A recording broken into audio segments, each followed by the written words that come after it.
Welcome back, NoDQ Galaxy, to a brand new edition of the NoDQ Review, number 335. The moderator, the original moderator, is back. Myself, joined by this week's elite panel of the review, Aaron Rift, Gino, one of the other moderators, Walter Cruz is here, and Steve-O is back on the review. And we were supposed to have Jeff Meacham, but poof, we don't know. He's doing something. Who knows if he'll pop in or not. But what's up, everybody? Steve-O, what's going on? Hey guys, it's great to be back on the show.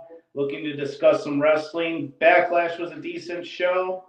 Looking forward to today's topics.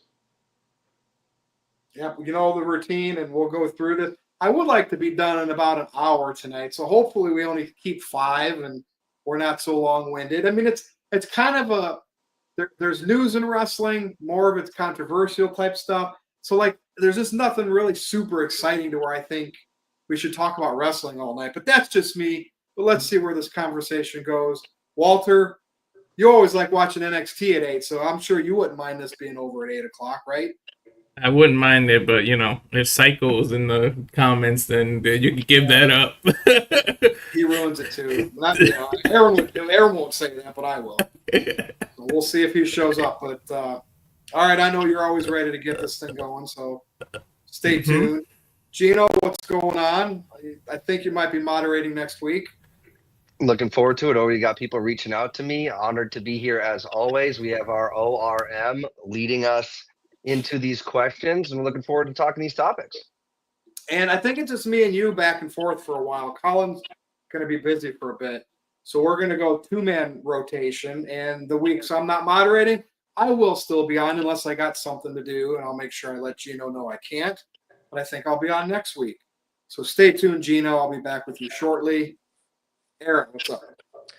Not too much. Looking forward to tonight's discussion. Always great to have Mr. Reliable Walter Cruz with us and Steve-O on for a change. We don't get Steve-O on too often. He took care of the dogs. The dogs have been enclosed in the pool area. Everything is all set to go. I'm excited. Virtue, let's go ahead and get this discussion started. Okay, yeah. Well, we'll start at the recent news that Sabu, famously known for ECW, one of the original guys there, passed away recently.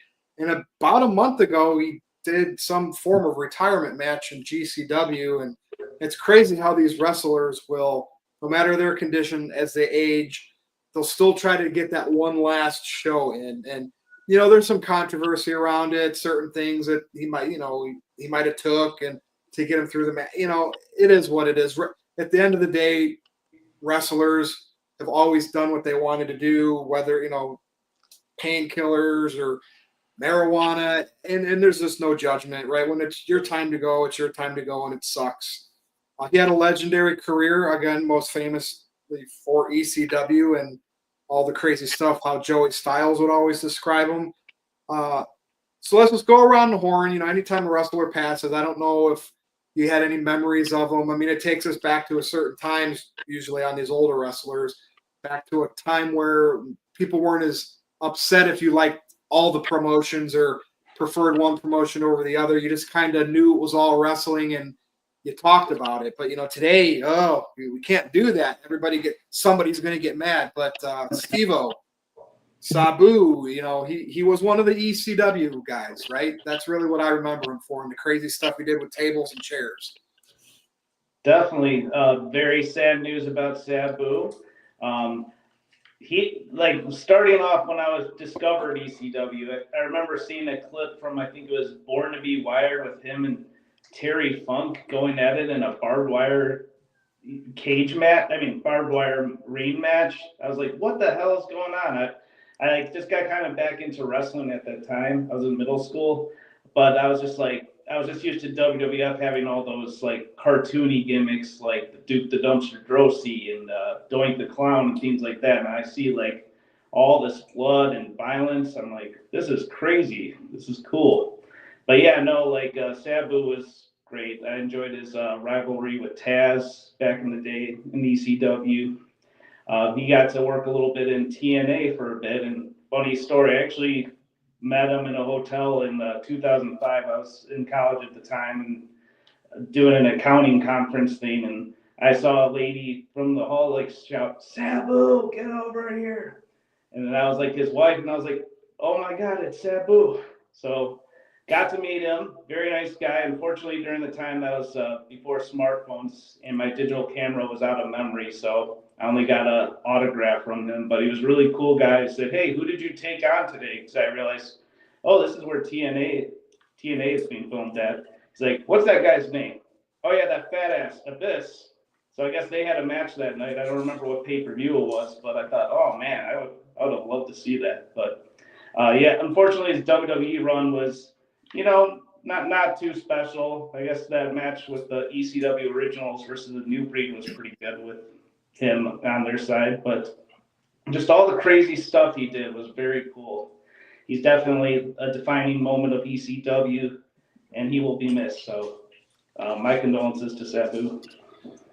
Walter, one of the things that I've heard about Sabu, and through people that worked with him, worked in the locker rooms with him, Stevie Richards is one. When he would go out there, and do whatever stuff for his match, whether it was wrestling moves or the crazy stuff, he would purposely, at least once, maybe twice, every match, botch to make it, because in a real fight, people are going to slip. People are going to try to do something crazy, and maybe it doesn't work right.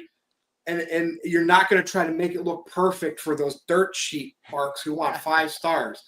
And I believe that was true. And that is awesome. And I wish we would have that more today, despite people criticizing it. Like, remember in the Gunther, Walter, I almost said Walter because I'm talking to Walter. Gunther versus Pat McAfee. McAfee slipped, got right back, but I never thought anything of it because it's McAfee.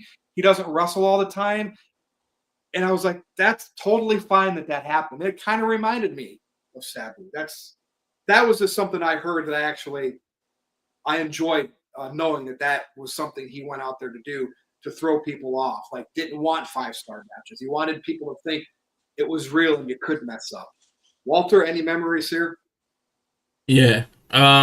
I've actually never heard of that, but I wouldn't put it past him. It sounds good. And when Pat McAfee slipped, I felt the same way as you, because if non-wrestlers make it look easy and keep not button, then it'll make wrestling look too easy. And then what does it say about the other wrestlers? Like what's unique about an AJ Styles that Pat can do everything he can do? You know what I mean? Like, I'm just using AJ as an example. I don't mean to, but just anybody. Like, what makes this person so special? If any other person could just do it, what they do. Like, there's a reason they're all trained professionals. So, yeah. Without Sabu, there wouldn't be tables match in every match. The hardcore division would never exist in WWE. As a matter of fact, I don't think the Attitude Era would. I know that they say the birth of it was awesome and everything, but without Sabu and ECW's influence, I don't think the Attitude Era ever exists. So, if you guys are a fan of those death matches and all that kind of stuff, then you have Sabu to thank for it. And, it's sad to see somebody go out. And, 60 is relatively young, especially nowadays when people are living longer and longer as generations go past. So, I mean, there's all these rumors about what he took and everything. Look, at the end of the day, whatever he's in control of his own body, his own faith. If he wanted to go out there, who are you to say you can't do it? Like, I know we sit there and we say, Ric Flair, don't go back out there. But if these people want to do it and somehow, miraculously, some doctor clears them, then they're in their rights, no matter how hypocritical, no matter how weird or crazy it sounds to us. Like, it's their body. But at some point, I don't know, the organization has to step in too. So, but I'm not here to talk about the controversy. I'm just...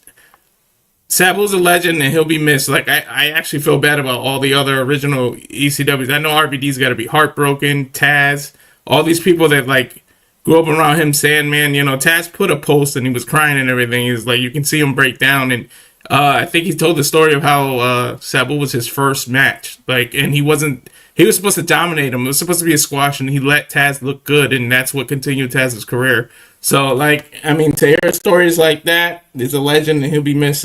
It's sad, like, us getting older. It's like all the people we grew up watching are, like, sadly all starting to one by one go away. Like, it's ridiculous. And I've said it before on the stream here. Like, you go back and watch, like, old WrestleManias or any old wrestling, and you start counting.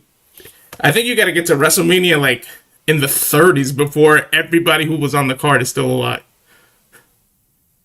And it's one of those things, like when you see a wrestler do something relatively recently, then they pass away. Like the Ultimate Warrior died the next day. Yeah. That just brings a sense of reality to death. It can happen at any time, and that blows my mind. Yeah. That was really Like eerie if, with if the we didn't Ultimate see him doing anything in the last several years and he died, it still would suck. But it's like, damn, he just did that last month and then gone. He's gone. Like it's crazy. It's crazy. Yeah. And Gino, JJ got to go call ahead. it. JJ got to call it on the channel. It was weird. JJ and James they called that match, and how would they know that they were calling Sabu's literal last match? Like, because the joke is wrestlers never retire. Yeah, you don't. I mean, we lived through the Owen Hart tragedy. I mean, so we've seen stuff that was like crazy, like holy crap. But all right, Gino. Thank you very much.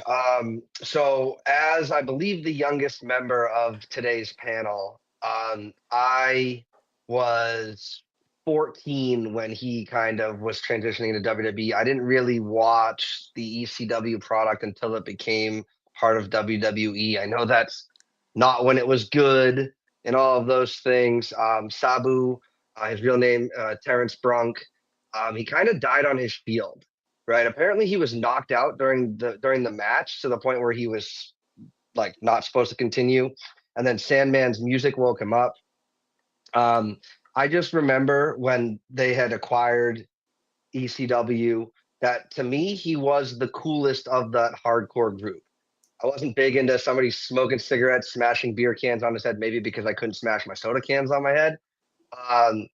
So, everybody seemed to like Sandman, think he was cool. I always thought Sabu was cool. I'm also Lebanese, so the Arabic kind of look to him really appealed to me. I'll always remember his pants, man. His pants were always so cool, especially as a young teenager. Like the way it would look when he would jump onto things. This tragedy kind of reminds me of that movie that came out right around that same time, The Wrestler, starring Mickey Rourke, right? He was taking stuff. He jumped off the top rope, and we don't know what happened. It's believed that he, died on his shield as well in the ring. Thank goodness he didn't pass away in the ring, because that's never what no wrestling company on the planet wants that to happen anywhere, because it's always going to be a bad look.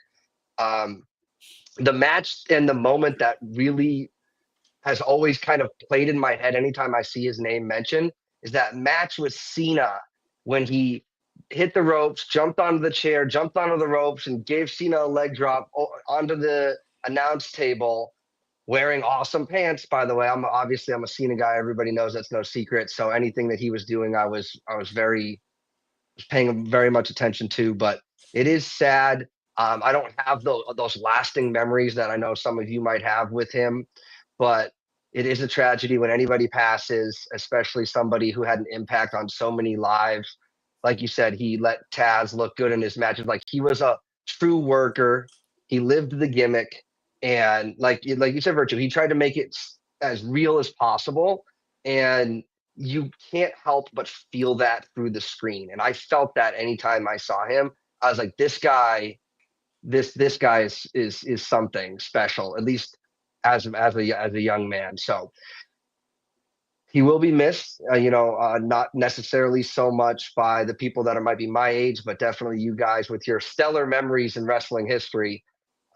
I could see this as definitely it's a tough loss. I didn't know he was still wrestling, but it is crazy how sometimes life imitates art in that regard.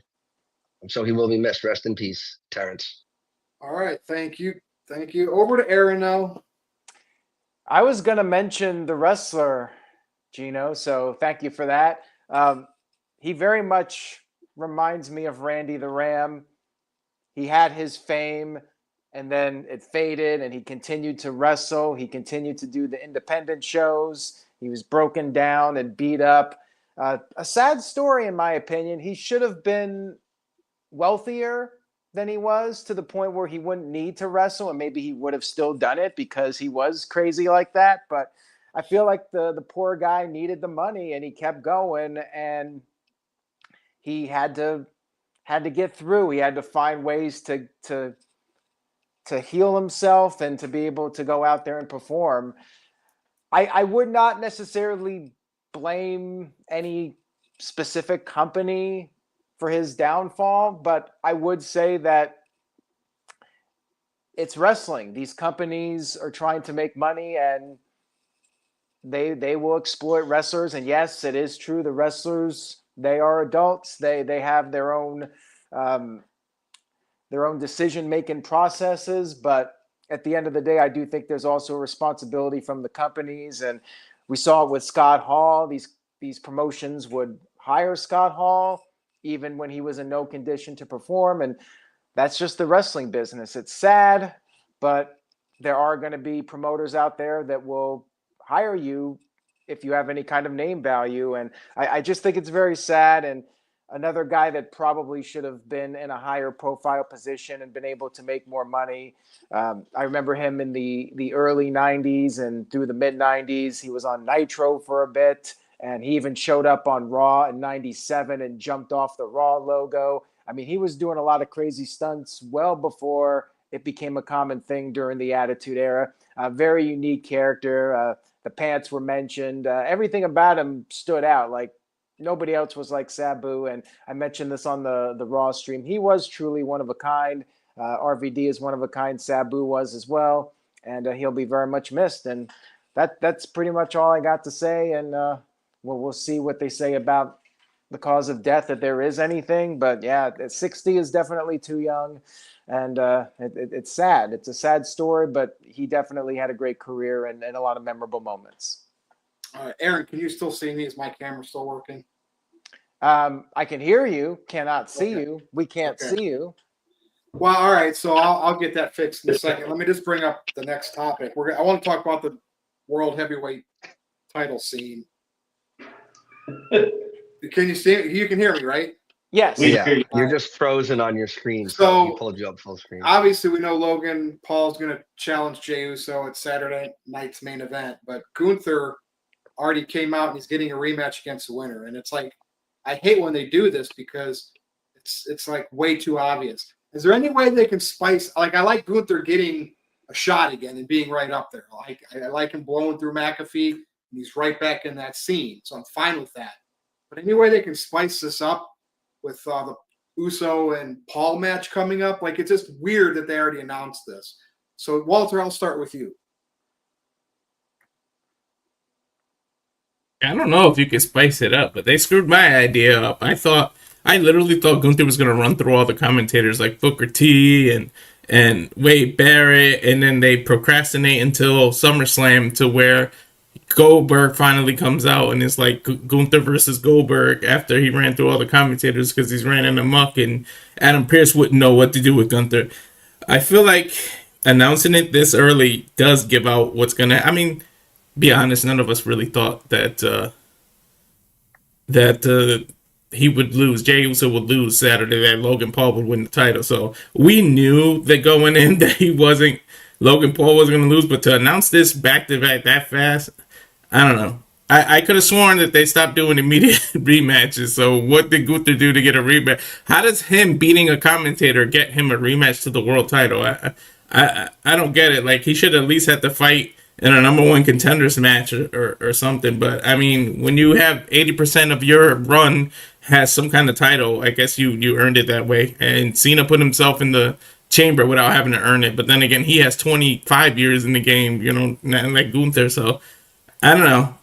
I'm kind of iffy about the reason we get to it, but I feel like something's got to happen. There's no way Gunther's winning the title back this fast. They're going to give Jey some little run. So it's like, I feel like WWE's making a mistake because they're booking themselves in the corner. They keep doing this.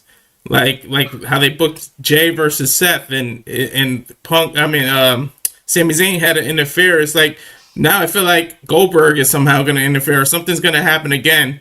So it's like, I don't know. Stop backing yourselves in the corner. Like, let something build. So, but I don't know how you can make it more interesting. Like, I want to see Gunther get a rematch, but so soon. And why randomly on a Raw and not some PLE? Why is it randomly on Raw? Just to compete with AEW? like because they got something coming up in Arizona at the same time. Like I feel like it's just a cheap way to get you to be like, hey, spend your money on WWE and not AEW. So I mean, part of it is kind of why I'm kind of down on it too. Like that deserves to be on a PLE or some kind of special, not a random Raw. All right, thank you, Walter. All right, I'm going to go over to you, Gino. Anyway, like it's great, Logan Paul's awesome, and like Walter said, hey, he might not win it, but I want to get to the point where we can start saying we think he could win it, like because he's that good. I hate the fans already can have it rationalized in their head. They know when a champion's going to win and lose. Like I wish WWE would do a better job with throwing like people off the scent. Like I'd be ecstatic if Logan Paul did win it at Saturday Night Main Event, and then they had to do something crazy. Like I don't know, but what's your whole thoughts on this? It's just weird that they announced Gunther the #1 contender already, and this match hasn't happened. And we're all of our brains are like, well, heel can't win because then it'd be heel and heel. So Jay's gonna obviously win. What do you think, Gino? Well, that's a great question, Virtue. Thank you. So first off, I actually have my ticket for Saturday night's main event already. Takes place in Tampa, not in the big arena, but in the smaller arena by USF. So I'm excited that I'm going to get to see this match. Now, your question about does it kind of take the wind out of the sails by establishing his the next challenger before this match has even happened? It does. And we have proof that it does. This is the second time in 2 weeks that they've established the following challenger and then had a match where it's like, well, obviously Seth isn't going to win because Seth's not going to fight Logan Paul when they're both heels. And now we've got Gunther coming out before this Logan Paul thing. And then the Logan Paul thing happened after Netflix so they could be on social media when Netflix is supposed to be able to go for as long as they want. It's all confusing. Yes, Gunther does deserve another shot. But like you said, Virtue, obviously since Jey is the face in this match, you're not going to have a heel versus heel.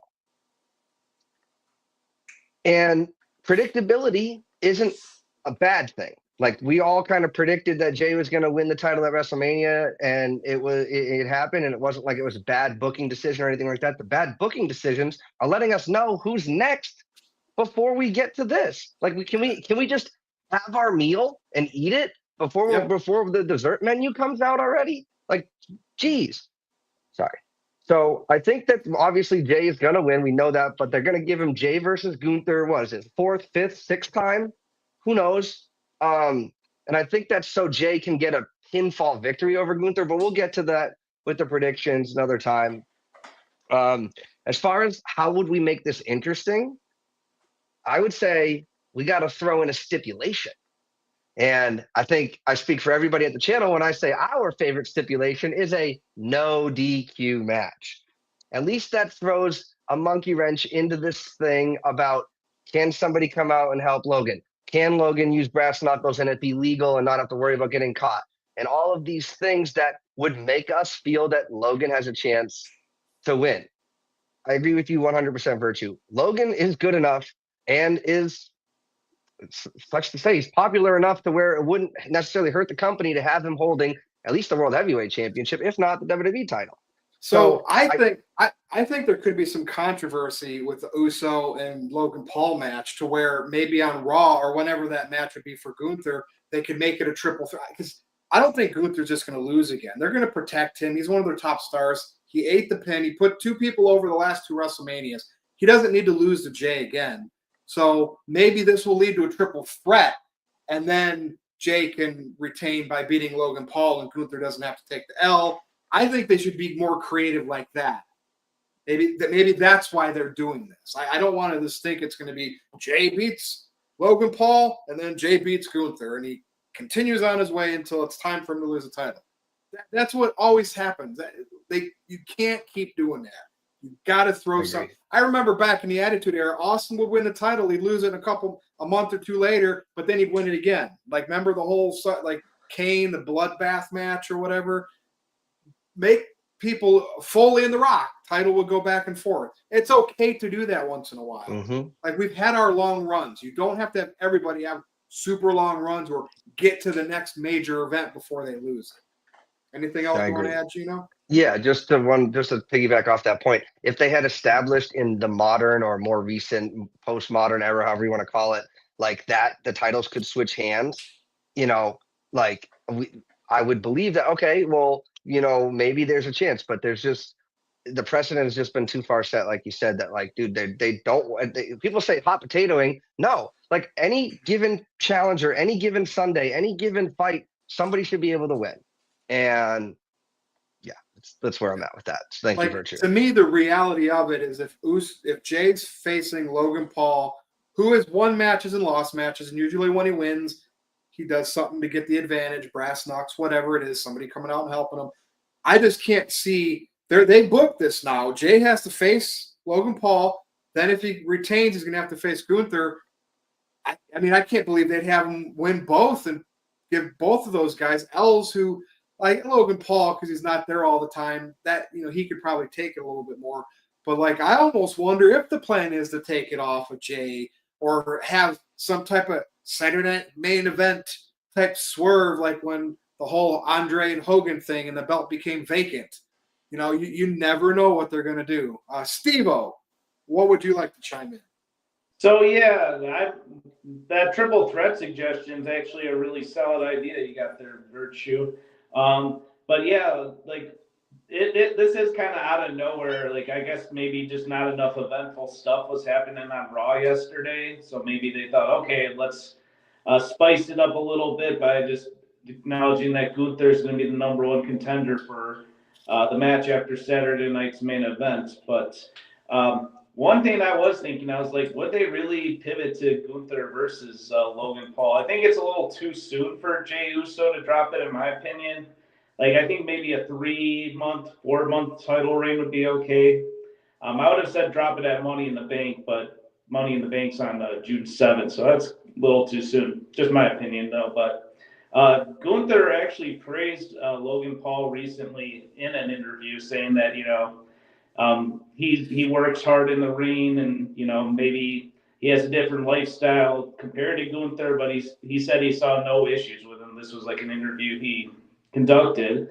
I was thinking something like maybe if Logan loses, somehow they just form like an alliance going into this Jey versus Gunther match at Raw, which again I think it should be on pay-per-view, a rematch between those two. So maybe they could have some kind of alliance, or maybe some screwy finish happens at Saturday night main event, leading to a triple threat, and then maybe they can pivot to a Logan Paul versus Gunther feud down the line, depending on whatever's going on with Goldberg. And that's the rumor right now. It's going to be Goldberg versus Logan Paul. I mean, Goldberg versus Gunther down the line. But I think maybe they should just try to work something, a potential alliance between those two, and then lead into a triple threat where something happens, and maybe they can pivot into a Gunther versus Logan Paul match. Like at the end of the Pat McAfee match, Gunther showed some respect towards Pat, and I almost thought that was like leading to a face turn. So, yeah. Gino, you finished? Hold on, Steve. I'll be back. Gino? Yeah, speaking of a Gunther face turn, right? If booked to face Logan Paul as the champion, Gunther wouldn't even have to really change anything about himself. Disrespect Logan Paul, say he can't lace his boots, he's an outsider, all this stuff, and then it'd be super easy to cheer Gunther after that. It's like, yeah, he's our wrestler. He's gonna show this YouTuber. Not that being a YouTuber is bad. We love YouTube, but yes. I believe Walter had a question too. Yeah, Walter. I just want to put it out there, like we talked about, or at least I did, about WWE booking themselves in the corner. Now you got the Saudi Arabia coming up, and they've been doing for the championship, champion versus champion. That means you got to book Jey Uso versus John Cena. How the hell are you going to do that? How are you going to back yourself out of that? Well, like, actually, I think that's going to be the Perth show in October if they're doing the Crown Jewel Championship. Okay, so yeah, Jay shouldn't be the champion by then. I'm with you guys. He should have a short title run, but I just feel like they're gonna milk it because these reactions he's getting are ridiculous. Like the kind of reactions Jay getting, I feel like they're gonna milk it. So whoever takes it has to be like the ultra heel who can really take crowd heat because they're gonna be the most hated person in the world when they pin Jay. Whoever pins Jay, like. You either have to really have the strongest person, and if you're gonna build a new guy, it's like somebody that's gonna be able to take heat, like because they're gonna get hell heat when they beat Jay. All right, Steve, back to you. But here's so again, Logan Paul, I can see Jay retaining against him because Logan Paul wins a match, cheats to win, then loses, wins. It's kind of 50-50 for him. But he's about going out there and he held the U.S. title. He's about going out there and having a great match and hey, look what I can do. I'm a celebrity, but I came in and do this better than you do. Like that's his gimmick. He doesn't have to have titles and long reigns and stuff like that. But I just can't see Gunther getting a rematch and then losing again. It's like they used the whole Pat McAfee thing to reset Gunther to make us forget he tapped out because Jay had his moment so Gunther can get back up there. And then you just would have him job to Jay again. I don't see. That's what's intriguing to me. What are they going to do on that match? That's why I wanted to discuss this because we got the title match first. But anything else you want to add, Steve, before I pass it to Aaron? Yeah, I'll wrap it up. But in short, now that Aaron mentioned that whole Crown Jewel Championship, I'm almost thinking maybe Jay will retain for that reason, just to have a strong baby face against him. But just kind of wrapping up, though, I think that maybe we could see a Logan Paul and Gunther alliance down the line. And that, in my personal opinion overall on this, I think they should have just waited for Gunther to announce this on Saturday night's main event. And that's pretty much it. Thanks, Steve. Ian in the chat said, I would want Logan Paul to win and have a world title reign, despite the people that would not like that. Absolutely. But I want to be clear. I rank Gunther over Logan Paul in my liking, my ladder. So now when he's going to be somewhere in this mix after that, Logan Paul, I don't care now. I want to make sure Gunther is protected. Logan would be a good without Roman there, I got to have another guy that I'm always rooting for to get pushed.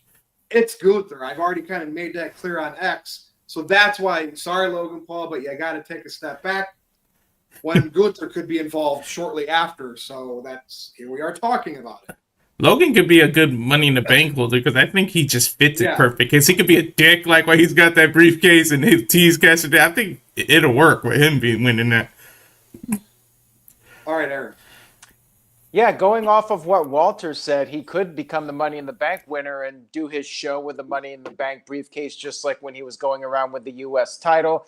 It's a filler match. I'm not that upset that WWE announced the Gunther match because we all knew that Logan Paul was probably not winning the title anyways at Saturday night's main event. It's just a filler match. Logan Paul will get some social media views. It's somebody for Jey Uso to beat. It is what it is. I'm not really that upset about it. It'll be entertaining for what it is. It'll be a fun little match that they do on NBC/Peacock. And then maybe Logan Paul wins Money in the Bank. We'll see what happens with that. And as far as Gunther goes, it's more interesting to me because I don't know what's going to happen as far as who leaves that match as champion. Could Goldberg cost Gunther the title match? Building Nexus sent in a $2 super chat. I would not be shocked if that happens. And people in the chat room were like, well, how does that even make sense? They did have that interaction back at Bad Blood last year. Maybe Gunther tries to cheat and then Goldberg shows up to even the odds and Gunther gets screwed out of the match. Maybe See, Aaron, here's the problem that some people are having. I hate the fact, and this happened back when they did it at Survivor Series. I hate this champion versus champion in any scenario. Now, this crown jewel thing every year, this is going to become a thing. I hate it because that means one of your top champions has to lose. They need to not do that at all. I hate that. We thought it was done with Survivor Series. No, let's do it with Crown Jewel now. And that, that's why people they look at that scenario because when that show's coming up where they're going to have that, champion versus champion for the Crown Jewel Championship. And isn't Cody the champion, by the way? Didn't Cody win Yeah, that Crown yeah, Jewel he championship? won it, How but they did said that work? nobody's gonna repeat defending. Oh, okay. Whoever the two champions are Yeah. gonna defend it. But it's I so hate stupid. I agree with you. I hate it too because it's like you have the potential to back yourself in the corner every year. It's just stupid. They treat the Saudi shows like the multiverse, like it doesn't exist. this like isn't even gonna be you're a supposed to Saudi. forget it. Yeah. Yeah. Why isn't the Crown Jewel, which is a Saudi type Yeah. name of a show, now going to be this? In what's in Saudi Arabia? Night of Champions. Perth, Australia. Yeah. But you would just expect the Crown Jewel would have been the Saudi show. Night of Champions could have been Australia. Yeah. Unless the Saudis want their brand, their likeness to get to other countries, maybe that was something they said, hey, let's put that, let's switch shows and put that show in Australia with our belt. Just, I don't know, Aaron, it's weird. Yeah, and the reason they're doing this is because the Royal Rumble is going to be in Saudi Arabia, and then they're just changing it up. But yeah, the whole thing is silly. And in the chat room to talk about Goldberg, like what's the deal with him? He's doing one more match. He's already committed to it. He's training for it. And Gunther is the rumored opponent because they had that interaction at Bad Blood. Gino, go ahead. Yeah, so we keep talking about, like, in the chat, like, why it makes sense for Gunther. Or not, or for Goldberg, right? He was in Atlanta, obviously. He's from Atlanta. Bad Blood was in Atlanta. Like, it made sense for him to be there. So I would just kind of did a little bit of research on the side to see, like he wouldn't just travel to a city just to get involved. Like, it would have to make sense. We've got some shows coming up in California. We have SmackDown coming up in Georgia, in Savannah, which isn't, it's not right down the street, but, you know, those are, and Goldberg's son owns a gym in California. So I'm thinking, either when the show goes to California, we have Money in the Bank, I believe, that's going to be taking place in California. So I could see potentially that being where he gets involved. I was thinking, well, his son plays for Colorado football. Maybe it's in Colorado. Nothing like that's coming up. So it would have to be in one of those cities. Otherwise, he's just going to get on a plane and go there just because, like, oh, all of a sudden now I'm upset at what you said 7 months ago. I'm going to show up randomly. So it would have to make a little bit more sense, just personally, to keep it real feeling. Aaron, anything else? I've said my piece on it. Logan Paul and Jey Uso will be entertaining. I don't really think there's much they can do to draw more interest in it beyond what there already is, and that's that. I'm looking forward to the Gunther match because I don't know what's going to happen with that one. That, I think there's a lot of And possibilities. that's going to be on the date that he said is a Monday Night Raw. Yeah, it's after Money in the Bank. Yeah, and you know Netflix is getting big matches. I mean, you know, Uso versus Rollins, last week? So give them some big title matches for Netflix. Is everybody ready for the main event? Aaron, are we caught up? Yep, let's do it. All right, so this is going to be about John Cena's next opponent. So we got to phrase this delicately because who will be his next opponent, right? Because obviously he has limited dates, but he's got to defend the title again. Versus who should be. So I guess, you know, and maybe in some cases, who it will be is who you want it to be. But we might have two answers from everybody here because obviously you're going to say who you think it will be because we're all smart to WWE's booking thanks to the dirt sheets. But who do you want it to be as well? Steve-O, I'm going to start with you. So Cena's last farewell tour, we can't see him. He's going to ruin wrestling. We're going to get the next guy, right? So we got to kind of start thinking when and who. Go ahead.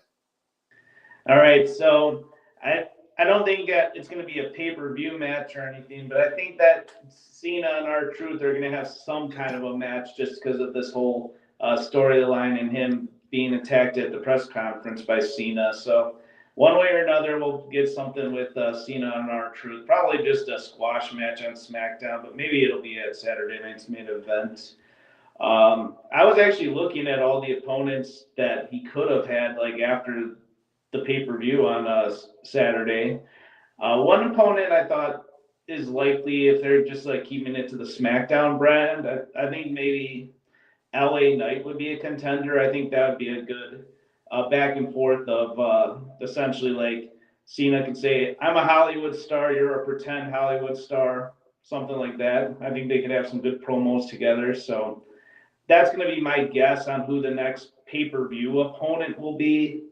Now, who I think it should be, the brand extension doesn't matter or anything. I'd love to see another match with him and AJ Styles soon because AJ Styles always puts on some very good matches, and in the past, I know Cena and him had some pretty good bouts. So that's my who I would love for it to be next, but I'm going with LA Knight as the next opponent, just because. So let me. Yeah. So I don't care about like Raw, SmackDown's main events. What are our big PLE type shows coming up here for the next couple months? I just want to know what they are. Aaron, you probably know what they are. Lay out the next like 2 to 3. Yeah. Well, not SummerSlam, but everything just before SummerSlam. What do we got? When's Clash in Paris? That's the end of August. That's We definitely have Money in the Bank coming up. Yeah, I know.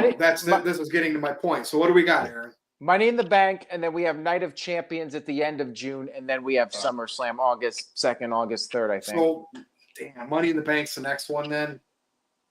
Yeah, and that's going to be a short build too. I really wanted Cena and Punk for that because of the history of that show.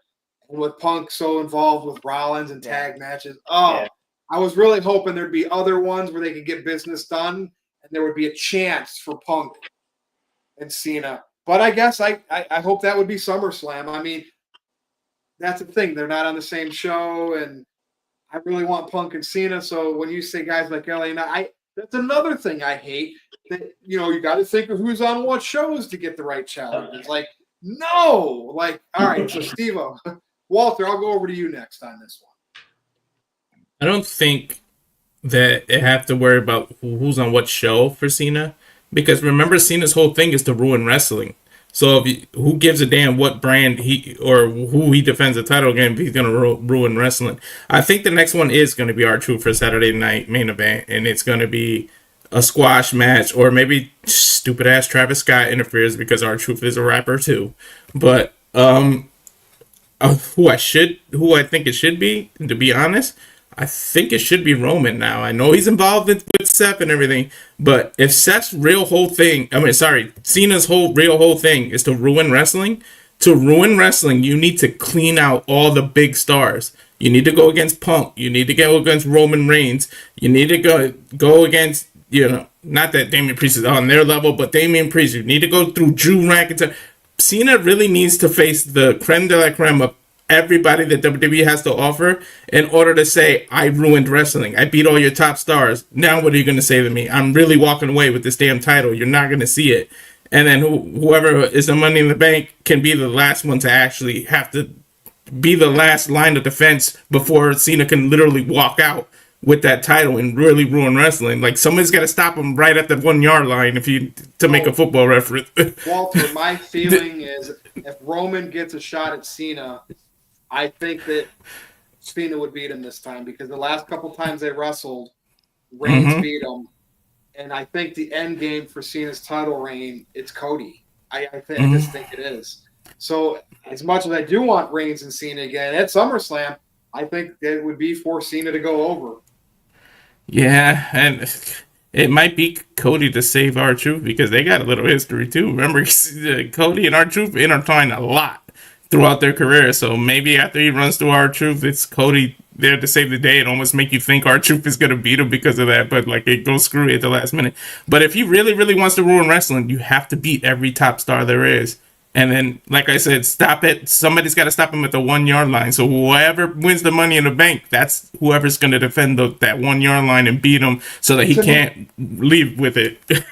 To me, it's like you think it would be Cody. I wish, like, if I had to pick one person over everybody to be the guy that keeps Cena from taking the title, it's Punk, the one that he took it from Cena and left. I mean, even though back then that wasn't as long as it should have been being gone, it was just 2 weeks.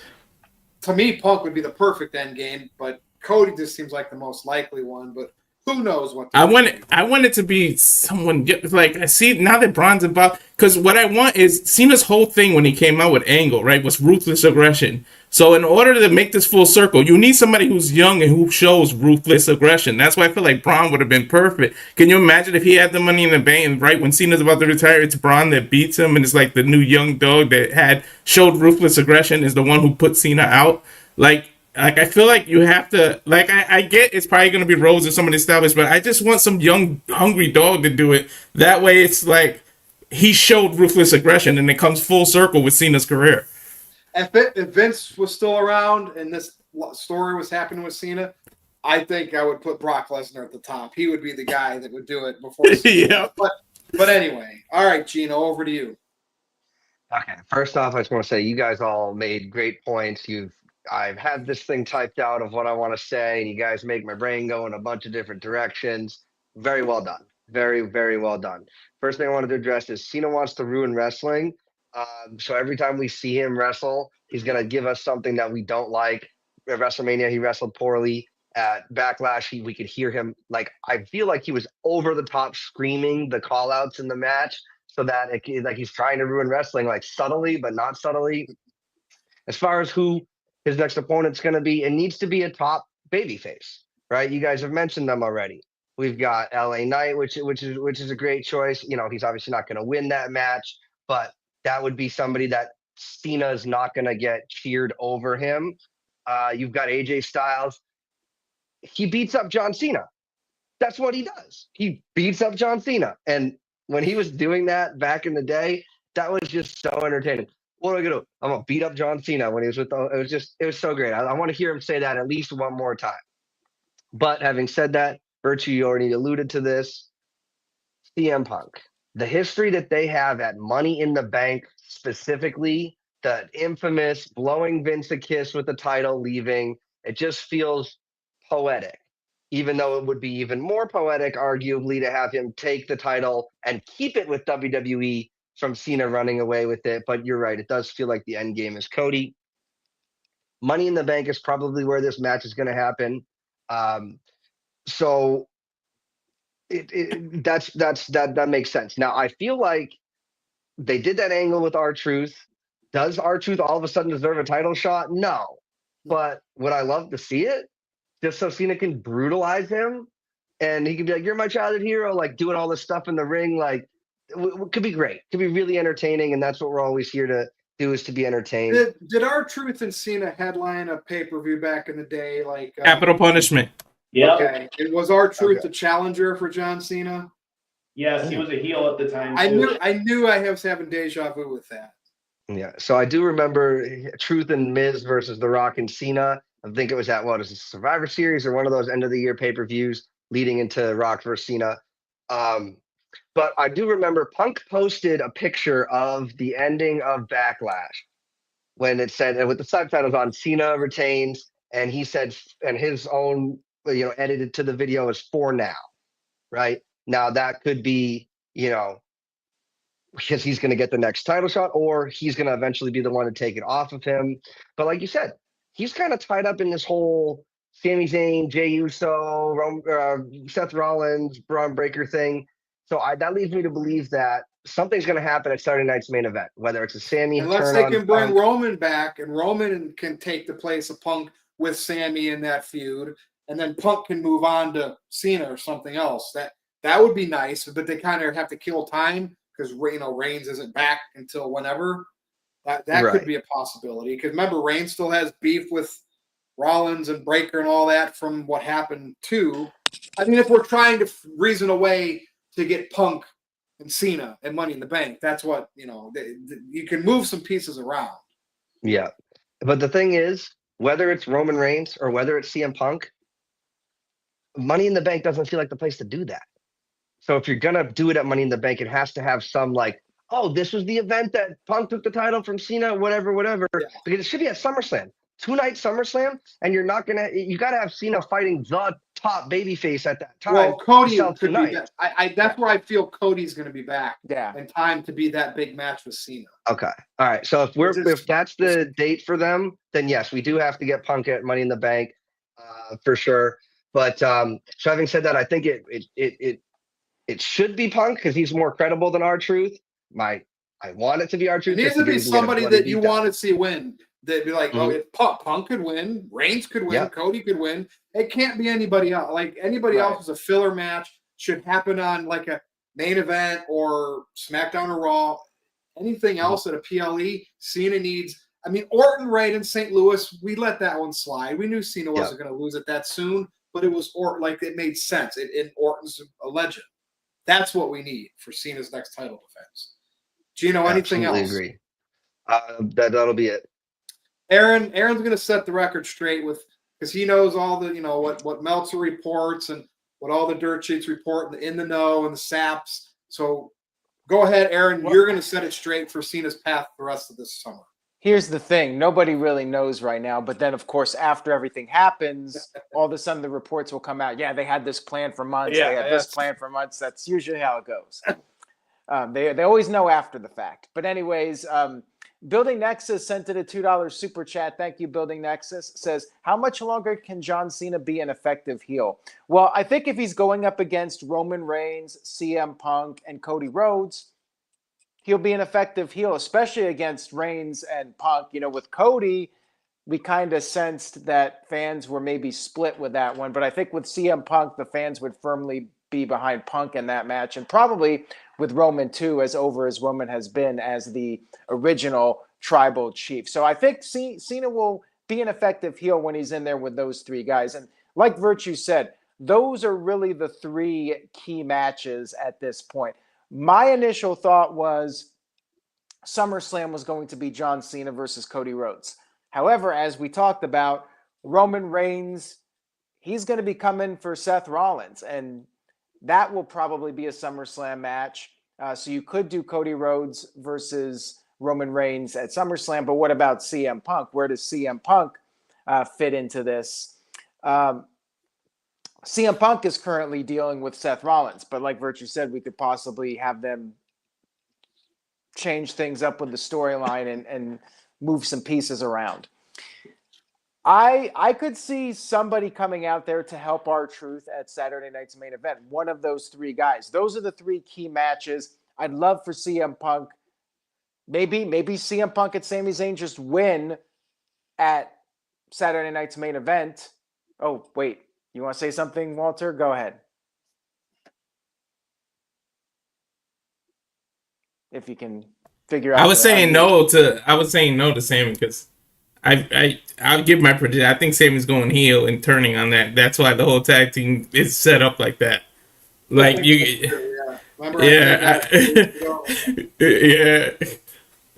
There's too many the same there's funny things there's a split thing I saw of how Seth looked when he was gonna hit Roman Reigns and turn him with the if you go look at Raw, Sami Zayn was in the exact same position next to Punk, and they're already talking about they don't trust each other. I feel like something's going on with that. And can you guys imagine if this would never happen? I'm not saying it's gonna happen. Imagine if R-Truth gets serious and he'd be like, "This is what I wanted all the time to make you guys think I have no chance and I'm goofy and everything. All I wanted was to get a title shot, and now I'm gonna beat my childhood hero." He's serious all of a sudden. He reminds you that he used to be an NWA champion. You can take R-Truth serious. That'd be funny. That'd be the biggest swerve in the history of wrestling, I think. Gino. Yes. So I just wanted to ask the knowledgeable members of our panel here. So if it does become Cena versus R-Truth, whether it's for the title or not, do we think that we're going to get that at Saturday night's main event? That's where they would do that so that they can build to Punk? Yeah. Because that would make me so happy. Being there, watching Cena destroy R-Truth finally after we've been begging for him to do that, and I get to watch that live, my actual childhood hero. Oh, man, bro. If they do R-Truth for Cena at all, it should not be on a PLE. Right. Yeah, that's why I feel like they'll do it there, because Saturday night, like Aaron said it earlier, it's not a PLE, it's just a special for NBC. Mm-hmm. Yeah. So it's just a matter of what order they're going to do everything. The thing about Cody Rhodes is if they bring back Cody right away, let's say Cody comes back at Saturday night's main event, it almost feels like Cody has to win at Money in the Bank in the rematch. Cody should really be the last guy that Cena faces, and Cody wins the title back. So I could see maybe CM Punk being the first guy, and then, Roman feuds with Rollins, and then they set up, hey, maybe Roman Reigns costs Rollins and Braun Breaker that tag team match. So now Rollins and Braun Breaker have to focus on Roman Reigns. CM Punk can move on, help R-Truth, yes, and we can get CM Punk. Because Punk and Cena at Money in the Bank, there has to be people there that know that's damn good business. And of course, this time Cena would do what Punk did and win it. And wouldn't that be fun? Piss people off, cheat to win, blow the kiss. Dude, it writes itself. Somebody there has to realize this. That's probably best for fans to talk about. Yeah, Which is what I'm shocked Cena didn't smack the referee. They should have did that. Like when he hit Orton, like bring all this stuff back. Where's Money in the Bank by? I don't know what city. I think LA. Los Angeles. It's Intuit Dome. So yeah, that's a big deal. Yeah, it's Los Angeles. It's the new arena. That's a big deal. I think that would be a big marquee match, and I don't see Punk being the one to beat Cena. So they could do that match. Cena wins, moves on to the next guy. Maybe he can face Roman at Night of Champions or Paris or something. It's just interesting because when Cody comes back, you feel like he's going to be going for Cena, and I really do feel like Cody's probably the most likely guy. Gino, what did you want to add to that? Yeah, I had proposed the question to the chat, and it looks like pretty unanimous. But we know that Jey Uso versus Logan Paul for the title is happening at Saturday night's main event. I don't want to make this a predictions video or anything, but like if Cena versus R-Truth, whether it's for the title or not, like Cena, like versus R-Truth, is that a show closing match, or for the angle for Punk, or would they have Jey main event Jey Uso? He's not even going to main event the show Logan Paul. called main event. Oh yeah, no, that's a good point. If Cena's on the card against anybody, how do you not have him? It'll be Cena going last because of the angle after. It's not the match itself with R-Truth. It's what's going to happen after. That's what it is. Gotcha. Yeah. Poor and Jey. by the way, maybe at Night of Champions they do that title champion versus champion match, which I know we all hate, but I could see them doing that potentially there. John Cena versus Jey Uso. If Jey is still the champion, they could do that, and then SummerSlam they could do. But how do you? Maybe they do Roman Reigns versus maybe Roman fights Seth Rollins. Cena doesn't lose. Cena doesn't lose until he loses the title. That's what I was going to ask you, Aaron. How do you book the Cena versus Jey? Cena is going to go out putting somebody over. Yeah, well, that's how that's going to work. Yeah, so maybe Roman Reigns beats R-Truth, then CM Punk at Money in the Bank, then Jey Uso at Night of Champions, and then maybe Roman Reigns can fight Seth Rollins at Night of Champions, and they could blow that off, and then SummerSlam they could do Roman Reigns versus John Cena. Cena would probably beat Roman there, and then they could do Cody for Survivor Series or something like that. I know that's where they're going with the. I just want somebody new. Like it's the whole ruthless aggression. Like you gotta have somebody new do it. Like beat Cena and be like, I'm the new person to lead the next 25. Like it's got to be somebody young, like the NXT champ or why the hell can't I think of his name right now? I almost said instead of Obafemi. Obafemi. Real quick before we go to Gino, one more person I forgot to mention. I mean, he's being mentioned in the chat. We talked about the SummerSlam tickets. I'm not even sure what the numbers are at this point. I haven't heard anything yet. But if those numbers are disappointing, we said this a couple weeks ago. If the numbers are low enough, I mean, allegedly they called The Rock to show up at Elimination Chamber. What if it's The Rock versus John Cena? That in the chat. Dude, if The Rock, I'm not gonna get any stock into The Rock unless I see him on TV. He would be just showing up to be there. I can't see him having any match anytime soon with these movies. Like I said, I'll be lucky to ever get Roman and Rock for Rock's last match, and I'm just losing hope as the months go by. I would use The Rock to turn Cena back face right before he leaves, like because that's going to happen. He's not going to stay heel and leave. Yeah. Oh, and Building Nexus sent in a $2 super chat. Thank you, Building Nexus. You are the Psycho Jet Black for this evening, so much appreciated. Psycho working. Who? Psycho Jet Black probably working tonight. Well, because of that, probably stocking shelves at Walmart or wherever he works. No ribeye for me this week. Just the bananas and peanut butter sandwiches. So thanks for that. Building Nexus says, should Braun Breaker be John Cena's last match in December? I mean, I agree with Walter. He would be the ideal guy. I'm not sure who else you could go with at this point. Would they turn Breaker face this quickly? Like, I feel like this group with Rollins is going to be long term, and they're not going to have Braun Breaker go babyface anytime soon. We already know Seth is a jealous dude. Like, have Braun walk around with the Money in the Bank for a while, and then Seth starts getting, starts getting jealous, and maybe Seth's like, give the case to me. Like, you know how like they test each other, like when Braun says no, that's what can start the descent. Because you got a whole year to like mess with that, because the Money in the Bank winner doesn't have to cash in for a whole year. Yeah, That's an idea right there. Braun Breaker winning Money in the Bank. I like it. You got another super chat, or is that the same one, Aaron? That was the same one. So we Same are one? officially caught up. Perfect. 1 hour. Walter's probably happy for NXT. So let's go around and do our final words. Again, it's kind of like a stagnant post, spring heading into summer period. We always get that. So I'm just happy that we can at least find some topics to talk about. Go ahead, Steve-O. Do your final thoughts. Yeah, follow me on Twitter at SteveOJ. That's pretty much all I have. Happy to be on the show. It's always a pleasure. Great topics, good discussion. Really appreciate it, guys. Yeah, no problem. Thanks for being on. Walter. Just check out the at Rage of Wrestling YouTube channel. Walter Cruz.940, SRS 1983 on the Twitch. I should be back. I took a little hiatus going through stuff, but I should be back. And I hate being out of town because I can't figure out where the channels are because it's not the same. But I've been trying to find NXT for the last 10 minutes. Hey, you get to go watch it, though. Good for you. Thank you, Walter. Mr. Reliable jumping in for Jeff. Jeff was stuck on the train or something, or the bus. I don't know. But he can get a spot next week if he's able to make it. I don't think he is.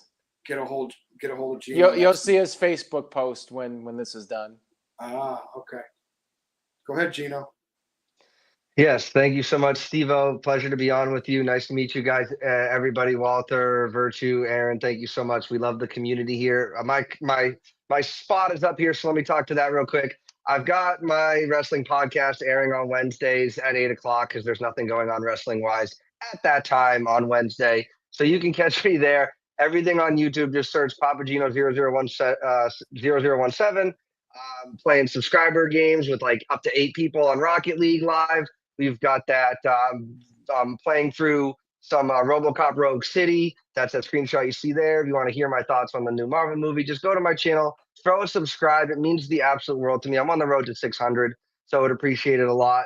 Again, I said it before. I'll say it every time, dude. The environment that we have here, NoDQ Galaxy, everybody in the chat, Aaron, ORM, every panelist that rotates in, guys. It's just an absolute honor to be involved with this community, and it's just one of the highlights of my absolute of my life. So thank you so much for everybody here. Well, thank you, Gino, and you'll be moderating next week. And I'll be on. Aaron will be on, and you'll get to pick up the 3 more people up to, because we can do 6. So Gino is going to put together the panel for next week and the topics. I love having this rotation where I can come in and not have to worry about doing my thing.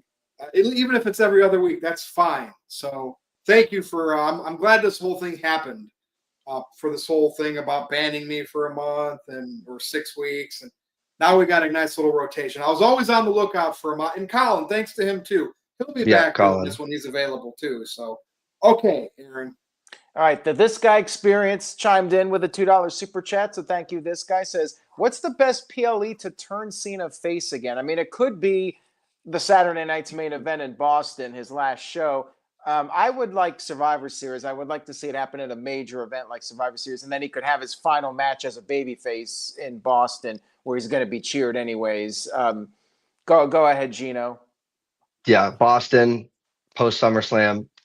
It's adjacent to our hometown of West Newbury, Massachusetts. He's going to get cheered no matter what. Just put him against somebody that the crowd doesn't really want to cheer. So, your camp counselor, is that legit? That's legit. That's a shoot, brother. His mom was actually my bus driver too. So was it like a Camp Crystal Lake? Was he banging one of the other counselors and some boy drowned in the lake? I'm sure that man got every counselor. So, quick little story. He would play War with the cards. You'd get 8 decks and play somebody War. And he was a fantastic artist. So everybody would ask him to draw things for him. And he would come carrying a gallon of water everywhere. His muscles were huge back then. Then he just disappeared.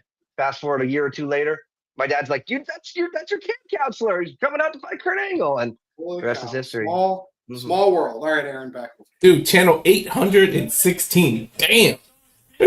That's crazy. Careful with that audio, by the way. I know. I turned it down. All right, thank you. All right, I got nothing else other than the NoDQ roundtable is coming up soon. I'm wrapping up editing the the video footage, and I would like to appreciate everybody that took the time to send their video clips. I know it's a lot to ask for to do a 10-minute video and talk about all these different wrestling topics. So for everybody that took that time, much love and appreciation to you. Thank you all so much. All right, Virtue, I'll throw it over to you. Sorry, Aaron, I didn't do it because I'm backing away from the Hogan talk. Even though it's about his wrestling, I'm just backing away from the Hogan talk for a little bit. Fair enough. That's one reason why I didn't do it. But anyway, go to NoDQ.com for all the latest news. Go to NoDQ.com/merch to get shirts like this. And if you dare, go to X.com and follow me at NoDQ_Virtue. But that is it. This has been the NoDQ Review 335. I am the moderator, the ORM Virtue, for Aaron, for Gino, for Walter, for Steve-O, and for the whole NoDQ crew and galaxy. Good night, everybody, and we will see you next time.